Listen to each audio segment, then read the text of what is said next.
வணக்கம். நீங்கள் பார்த்துட்ருக்கு கல்வி சிறகுகள். இன்றைக்கி 6ஆம் வகுப்பு கணிதம் எண்கள் தான் பார்க்க போகிறோம். ஸோ இன்றைக்கி பக்கம் 2 பார்க்கலாம். இந்த இதுக்கு போகிறதுக்கு முன்னாடி நம்ம எண்களில் நம்ம 6ஆம் வகுப்பு வந்துட்டோம் இல்லையா, அதுக்காண்டி ஒரு அடிப்படையை கற்றுக்கணும். சரியா? ஃபஸ்ட்டு என்ன செய்யணும்னா, எண்களை கூட்ட நம்ம கற்றுக்கணும். அதாவது நான் 8 9 7 0ன்னு சொல்லாமல் 8970 அப்படின்றத கற்றுக்கணும். அதே எழுதவும் கற்றுக்கணும். அதாவது 8970 அப்படின்றத நம்ம எழுதவும் கற்றுக்கணும்.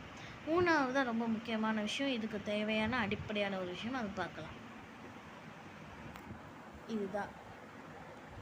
ஸோ இதை வச்சு தான் நம்ம எல்லாமே பார்க்க போகிறோம். சரிங்களா?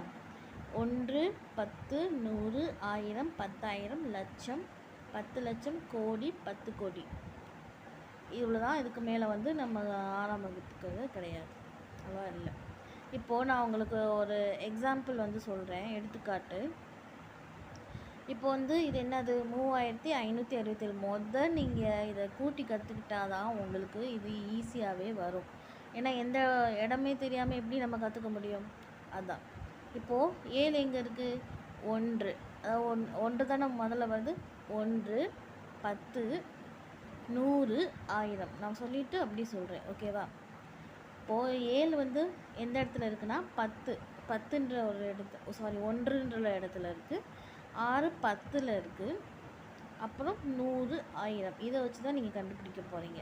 இப்போ நான் ஒரு பெரிய எண் கொடுக்குறேன், அதை முடியுதான்னு பாருங்கள். இது நீங்கள் ப்ராக்டிஸ் பண்ண தான் வரும். இப்போ இது எத்தனை இடத்துல இருக்குது? 2 அதே தான். இதை நீங்கள் படித்தாதான் உங்களுக்கு இது தெரியும். 1 10 100 1000 10000 லட்சம் 10 லட்சம் கோடி. நான் அப்படியே உங்களுக்கு எடுத்தாவே காட்டுறேன், நீங்கள் பார்க்காம உங்களுக்கே அது வந்துடும். சரிங்களா? இது நமக்கு ரொம்பவே ஈஸியானது தான் இருக்கும். இப்போ இதை உங்களுக்கு புரிஞ்சிருக்குன்னு நினைக்கிறேன். நீங்கள் வீட்டில் போட்டு போட்டு பார்த்தீங்கன்னா தான் உங்களுக்கு ஈஸியாகவே இருக்கும். இப்போ வாங்க இந்த இதை பார்க்கலாம். பக்கம் 2ல் இவற்றை முயலுக அப்படின்னு இருக்கா. இப்போது இந்த இதில் பார்த்தீங்க அப்படின்னா 2 பேர் வராங்க. அதாவது முன்தொடரி அப்படின்னு ஒருத்தவங்க வராங்க, பின்தொடரின்னு ஒருத்தவங்க வராங்க.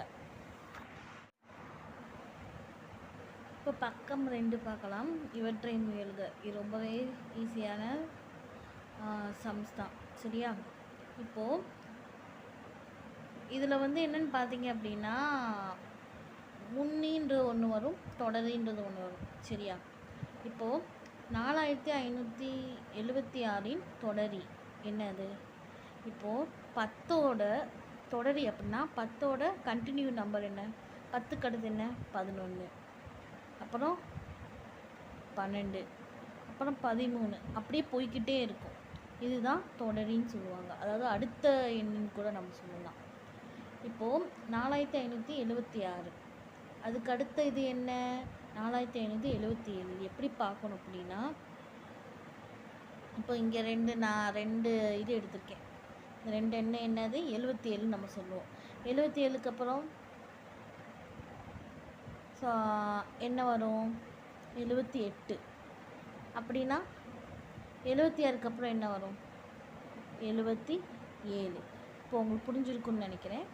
இதோட அடுத்த நம்பர் சில பேர் என்ன செய்வீங்க அப்படின்னா, இங்கே 4599 அப்படின்னு இருக்கும். அதுக்கடுத்து என்ன வரும்? அப்படின்னா இது நமக்கு குழப்பம். அதனால தான் நான் உங்களுக்கு இப்படி உங்களுக்கு சொல்லியிருக்கேன். சரியா? 76க்கு அப்புறம் என்ன வரும்? 77. ஆனால் இந்த 9 அப்படின்னு இந்த இடத்துல 9 அப்படி வந்துச்சுன்னா நீங்கள் பார்த்து போடணும். ஏன்னா அடுத்து அது 5000 மாறும். சரிங்களா? 600 மாறும். சரிங்களா? 600 அடுத்த ஒரு இதுக்காண்டி என்ன மாறிடும். என்ன ஒன்று பாருங்கள், 8970 முன்னி, அதாவது இது இதுக்கு அடுத்து என்ன வரும்ன்ற என்ன பார்த்தோம். 76க்கு அப்புறம் 77. இப்போது இதில் இதோட முன்னாடி ஒன்று கேட்டிருக்காங்க. சரியா? அப்போது 70க்கு முன்னாடி என்ன வரும்? 69. அதுதான் விடை. இப்போது அடுத்தது பார்த்திங்கன்னா 999 கூட்டல் 1 என்ன வரும்? அதாவது 9ஓட 1 கூட்டணும் அப்படின்னா நமக்கு என்ன வரும்? 10. 9ஓட 1 கூட்டினா 10. அந்த மாதிரி 999ஓட 1 கூட்டினா 1000. அடுத்து 10,000 1 கழிச்சிட்டோம்னா என்ன வரும்? 10,000ல் 1 போச்சுன்னா 999. 10ல் 1 போச்சுன்னா நமக்கு என்ன வரும்? 9. அப்போ 10,000ல் 1 போச்சுன்னா 999. அடுத்து சிறிய 5 இலக்க எண்ணின் முன்னி. அதாவது 5 இலக்க எண் 2 இலக்க எண் அப்படின்னா நம்ம சைவர் வச்சு தான் நம்ம போடணும். சரியா? 5 இலக்க எண்ணை என்னது? 10,000. சரிங்களா?